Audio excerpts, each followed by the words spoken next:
Salve Maria Imaculada! Estamos dando início à nossa primeira formação quanto às principais orações que um católico deve saber fazer.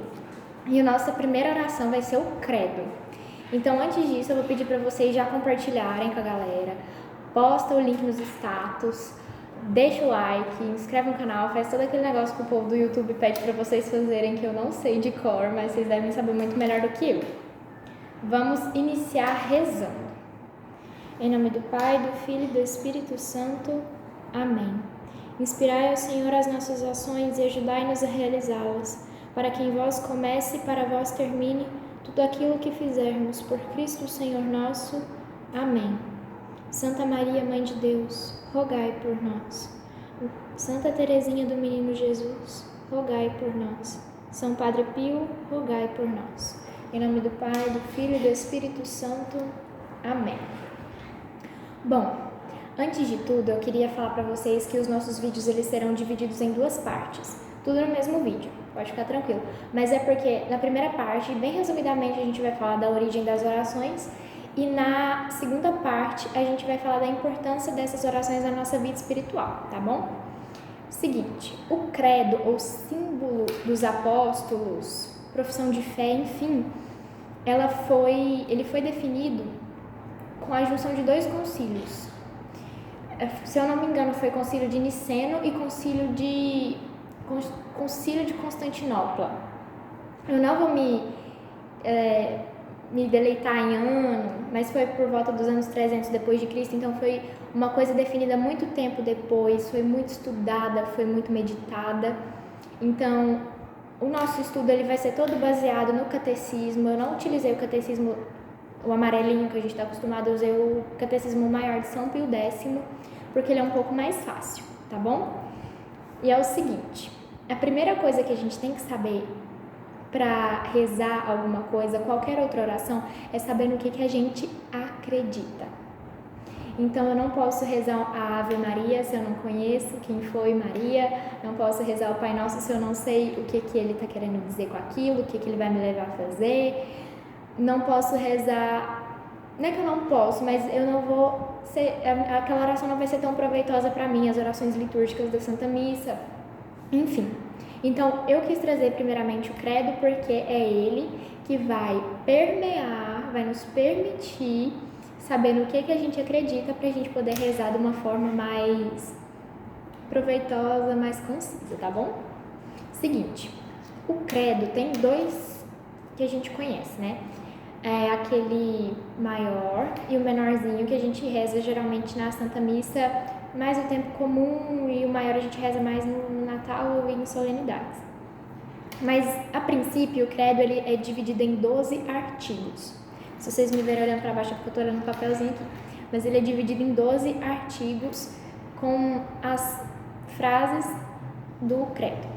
O primeiro artigo é: creio em Deus Pai Todo-Poderoso, Criador do céu e da terra. Então, a gente, nessa primeira parte, vai meditar rapidamente o que cada artigo quer dizer, depois a gente vai falar da importância, certo? O ato de crer em Deus deriva da nossa busca eterna pela verdade e pela razão de nossa existência, anexada ao nosso fim último, que é o próprio Deus. O que quer dizer que o crer em Deus, ele é natural do homem. Ele é natural do homem porque ele busca a sua origem. Então, quando você fala, eu creio em Deus Pai, é porque você acredita que tem um ser todo-poderoso, que retém todo o poder do universo, que criou todo o universo, tudo que existe no céu e tudo que existe na terra. E esse é o primeiro artigo. Eu creio em Deus Pai Todo-Poderoso, Criador do céu e da terra. E em Jesus Cristo, seu único Filho, nosso Senhor, que é o segundo artigo. O Filho é o verbo do Pai, o Filho procede do Pai. Então, o Filho ele não se separa do Pai, mas eles são pessoas diferentes. Isso é um mistério da Santíssima Trindade que eu não tenho competência para explicar aqui para vocês. Mas, enfim, então o Filho e o Pai, em unidade, eles foram responsáveis pela criação do mundo, que foi concebido por obra da graça, por obra e graça do Espírito Santo e nasceu da Virgem Maria. Talvez vocês podem ver umas palavrinhas diferentes, mas é de acordo com a tradução que eu peguei, tá? Jesus, ele é santo, ele é filho de Deus, Afinal, a concepção de Jesus ela não teve participação de homem. Então, foi obra da graça em Nossa Senhora, ela que foi digna de toda a graça e de toda a ação do Espírito, e Jesus foi concebido no ventre de Maria. Tanto que no Evangelho de São Lucas diz, por obra dessa concepção miraculosa, esse ente que está no teu ventre será chamado Filho de Deus, será chamado Santo. Então, aqui a gente já entendeu que Jesus, para ser concebido, foi obra do Espírito Santo no seio virginal de Nossa Senhora. Virgem antes, durante e depois do parto. O quarto artigo quer dizer, padeceu sob o poder de Pôncio Pilatos, foi crucificado, morto e sepultado. Uma coisa que é interessante a gente pensar é o seguinte, quando a gente fala que ele padeceu sob Pôncio Pilatos, é como se a gente diminuísse um pouco a glória de Nosso Senhor, e não é assim.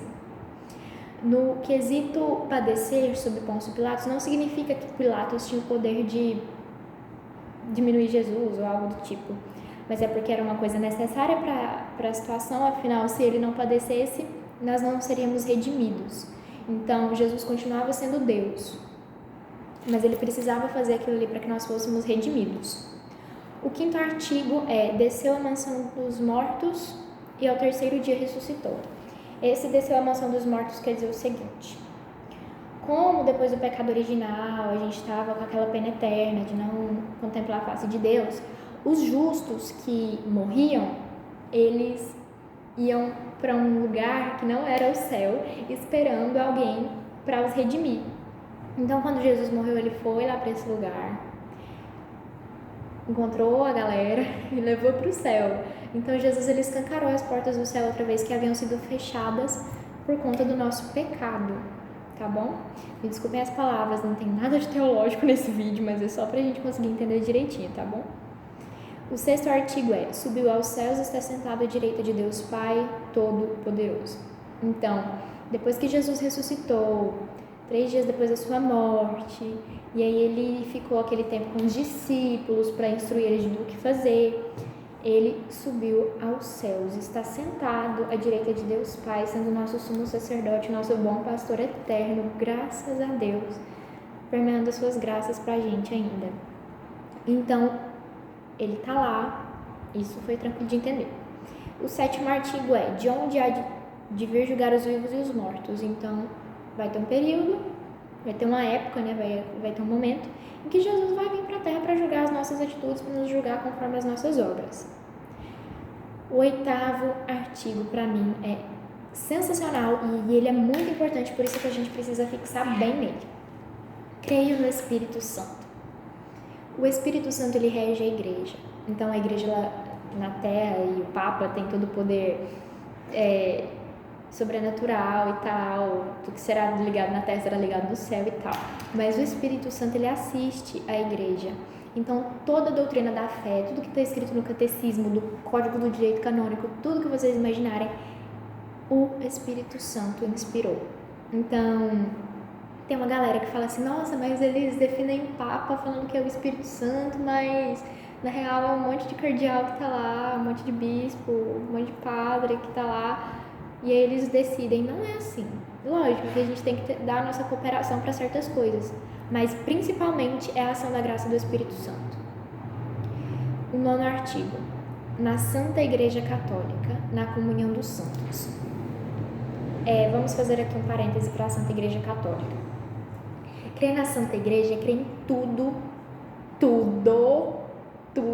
em T maiúsculo, que a igreja diz. Porque a gente às vezes tem a triste mania de pega um catecismo, aí eu vou escolher no que eu vou acreditar. E você não é católico se você faz isso. E me desculpa falando assim, mas é a mesma coisa da gente pegar as seitas dos nossos queridos irmãos, que vê uma coisa que eles não estão gostando da igreja deles e cria uma nova igreja, um novo prédio para eles pregarem a doutrina deles porque eles não gostaram daquilo, então eles fazem o que é conveniente. Católico não, nós temos 2000 anos de tradição, graças a Deus, então a nossa fé ela não é baseada no que a gente quer acreditar ou não. O catecismo, o Código do Direito Canônico, tá tudo lá pra gente acreditar e obedecer em primeiro lugar. Crer na comunhão dos santos é crer que depois da morte O nosso corpo vai ficar aqui, tu és pó e ao pó voltarás, etc. Mas a alma não dorme. Essa é uma questão que diferencia muito da nossa crença com as crenças neopentecostais. Então, a nossa alma não dorme, não existe esse negócio de sono eterno da alma. A alma, ela morre e você já vai direto em encontro ao nosso Senhor. Então, aqueles que já fizeram a vida toda bagunçada, já sabem para onde vai. Quem teve a vida bagunçada, mas buscou os sacramentos, morreu e se arrependeu, vai para o purgatório. Quem morreu em odor de santidade pode ser que já vá para o paraíso. Então esse é o crer na comunhão dos santos, é crer que depois da morte já existem pessoas que veem a face gloriosa de Nosso Senhor, já tem a visão beatífica, ok? Na remissão dos pecados. Há todo aquele assunto do batismo, de a partir do momento que você é batizado, você recebe a graça de Deus, recebe as virtudes, não sei o quê, você recebe o perdão dos seus pecados através da morte de Nosso Senhor, que através dos méritos dele você conseguiu ter o perdão dos seus pecados, o que não significa que, por exemplo, se eu me batizar eu nunca mais vou pecar. Não é isso. Significa que você pode ter o perdão, que você é perdoado, você se tornou filho de Nosso Senhor, você se tornou filho de Deus. O batismo para nós é um sacramento, então é uma coisa assim indispensável. Nosso Senhor diz em vários evangelhos, vários capítulos dos evangelhos, que quem crê e for batizado será salvo. Então o batismo é uma coisa assim fundamental. A remissão dos pecados através do batismo, e também pode ter um pouco agregado ali a questão do sacramento da reconciliação, da confissão, mas se vocês ajudarem muita gente na divulgação desse vídeo, comentar, a gente pode fazer uma série, a próxima temporada, só sobre os sacramentos, tá bom? Na ressurreição da carne. Então, quando for vir o julgamento geral, nosso corpo também ressuscitará, porque quando a gente morre, só a alma está junto a Deus. Mas depois nosso corpo também irá para junto de Nosso Senhor, ou não, né? Ou não. Na vida eterna é o 12º artigo. E é aqui que eu queria também fazer mais uma atenção com vocês. A gente fica muito preocupado com as coisas temporais que acontecem na vida da gente, e isso é um problema. Porque vamos dizer assim que a média geral das pessoas brasileiras é viver, sei lá, até os 85 anos? Não sei. Não é possível que você acredita que você foi criado para viver 85 anos e fazer tudo que você tem para fazer e amar tudo que você tem para amar em 85 anos, entendeu? Então, existe uma eternidade antes da gente nascer e vai existir uma eternidade depois que a gente morrer. Então, você tem que se preparar para essa eternidade, ok?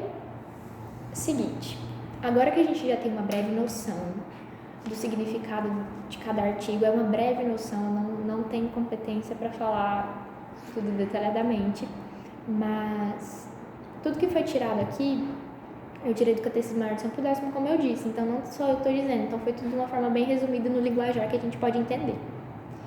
Agora a segunda parte do nosso vídeo a gente vai refletir sobre a importância da reza do credo. O conceito de oração, ele é sempre um se dirigir a algo, se dirigir a alguém. No nosso caso, nós nos dirigimos a Deus, aos santos pedindo sua intercessão, a Nossa Senhora pedindo sua intercessão nas nossas orações. Então, para isso, a gente tem que saber o credo para saber no que a gente acredita, ok? Você acredita em tudo que a igreja diz, em tudo que a igreja professa, em todos os dogmas da igreja. O que é dogma? É aquela coisa que deixa assim, todo mundo em dúvida e que foi muito estudada durante muito tempo, e a igreja colocou uma pedra naquilo ali e não existe mais contestação daquilo ali. Ok? Se você contestar, você pode ser até excomungado. Então, vamos lá. O credo, ele é fundamental para o nosso ato de fé na oração. Veja bem, a nossa oração ela é composta de vários atos, e o ato de fé é um dos que permeiam a nossa oração. Só que a gente fica muito alencado a sentimentalismo, por exemplo. Se eu não estou sentindo Deus mais, agora minha oração não é válida, se eu não estou sentindo aquela brisa leve, suave, que eu senti no primeiro encontro do grupo de jovens que eu vi, a minha oração já não é válida mais. E não é assim. A fé, antes de se dar no sentimento, ela deve se dar no intelecto, porque os nossos sentimentos são muito, muito, muito inconstantes. Então, na mesma hora que eu quero rezar, eu não quero rezar. Na mesma hora que eu quero fazer, eu não quero fazer. Na mesma hora que eu quero falar, eu não quero falar. Então, é isso que eu queria dizer para vocês. A fé ela se dá primeiro no intelecto, pela busca da verdade. Tem uma frase de Santo Agostinho que é sensacional, que fala assim: conhecer para crer e crer para conhecer. A função do católico é estudar a fé, porque a nossa fé, gente, é muito complexa. Tem 2000 anos de história a nossa igreja, então não tem como você ser católico e você não estudar a sua fé. Então você conhece para crer e tem coisas que você tem que crer antes de conhecer, certo? Entendemos que o princípio da oração precisa da fé, etc. E você entendeu que a fé ela não vai se dar no sentimentalismo, ela vai se dar no seu intelecto, quando você conheceu a verdade, quando você conheceu a origem das coisas.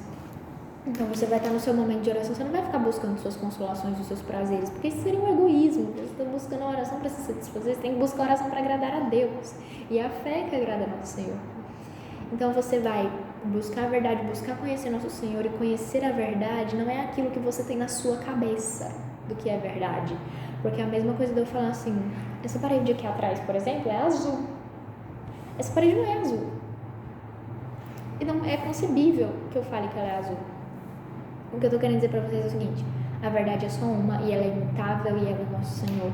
Então você tem que buscar conhecer a partir dos olhos da igreja, que foi inspirada pelo Espírito Santo. Ponto. Buscou a verdade, agora você vai ter que ter fé naquela verdade. A fé ela exige um ato de humildade, porque muitas das vezes a gente não tem fé em algumas coisas porque a gente não quer acreditar, a gente não quer mudar a nossa vida, a gente quer continuar nos nossos prazeres imundos e aí a gente só vai decaindo na vida. Então vai existir um ato de humildade. Eu lembro quando eu tava começando a minha caminhada, não tenho anos de caminhada, eu tenho quase um ano, não sei, acho que um ano assim, que eu tô participando mais efetivamente, e eu tinha muita dificuldade de acreditar em certas coisas. E aí, quando eu comecei a descobrir que era tudo por conta da minha soberba, eu não acreditar, foi um tapa na minha cara. E aí eu comecei a buscar entender mais, eu busquei conhecer mais, e aí a gente tá aí até hoje. Então, meu querido, você entendeu que a oração, ela parte de um princípio de um ato de fé, de você acreditar. O credo dos apóstolos, o símbolo apostólico, ele é fundamental na sua oração, porque não dá para você rezar em algo que você não acredita. Então, o credo, ele é tipo assim, o meio correto de você saber no que a igreja professa, no que ela acredita, e você fazer tudo sem erro, tá bom? A gente vai falar mais sobre as demais orações, mas eu queria muito que vocês meditassem o credo, que vocês buscassem saber um pouquinho mais da importância, porque isso aqui é um vídeo que eu só dou o gostinho pra vocês, tá? E é o seguinte: a vontade, ela também permeia a fé. A vontade, ela vai dar início ao ato de humildade para querer ter a fé. Então, são 3 pontos para você ter uma fé concisa. E a fé, gente, firme, ela é o que permeia toda a vida do cristão. Foi o que permeou a vida dos mártires, foi o que permeou a vida de Nossa Senhora, porque Nossa Senhora teve fé até o último instante e ela recebeu a maior missão da humanidade. Então, lógico, depois de Nosso Senhor, mas ela recebeu uma das maiores missões, então foi a partir de uma fé, porque ela conhecia, porque ela cria. Então, o símbolo dos apóstolos ele foi realmente definido entre esses 2 concílios, mas tudo começou na fé dos apóstolos, depois lá de Pentecostes. Então é muito interessante, a nossa igreja ela é muito bem fundamentada, o credo é a nossa fortaleza, assim, saber o que a gente acredita. E o 9º artigo do nosso credo, ele é muito importante para a gente saber defender a igreja, porque nós, jovens, se a gente não buscar conhecer, a gente vai ficar refém de uma falta de conhecimento. Nós não tivemos uma catequese perfeita. E não é culpa de ninguém, entendeu? É culpa de uma coisa que está acontecendo há muitos anos. Então tem que buscar conhecer e defender a igreja. Defender a igreja, defender os santos, defender a Virgem Maria, defender Nosso Senhor, ok? Quem quiser o PDF do Catecismo de São Pio X, eu tenho, é só me procurar no WhatsApp, no grupo de jovens, que eu mando para vocês. E eu também imprimi aqui um resuminho do que foi dito, só que de uma forma um pouquinho mais alongada, mais teórica e tal, mas nada demais também. Eu li e resumi com as minhas palavras, mas para quem quiser estudar mais é super importante. Então, o que eu queria deixar já de cara para vocês saberem é o seguinte: saibam no que vocês acreditam, para vocês defenderem o que vocês acreditam, para vocês serem pessoas de opinião, tá bom? Vamos rezar para terminar. Em nome do Pai, do Filho e do Espírito Santo. Amém. Ave Maria, cheia de graça, o Senhor é convosco. Bendita sois vós entre as mulheres, e bendito é o fruto do vosso ventre, Jesus. Santa Maria, Mãe de Deus, rogai por nós, pecadores, agora e na hora de nossa morte. Amém. Glória ao Pai, ao Filho e ao Espírito Santo, como era no princípio, agora e sempre. Amém. Tudo para vós, nada para nós. Em nome do Pai, do Filho e do Espírito Santo. Amém. Fiquem ligados, tá bom? Nas redes sociais, porque o próximo episódio, gente, vai ser lindo e eu conto com cada um de vocês. Então compartilha com todo mundo, conheçam a fé, professem o credo e eu conto com vocês no próximo vídeo, tá bom? Um beijo, salve Maria, fiquem com Deus, fiquem em paz e até o próximo vídeo. Tchau!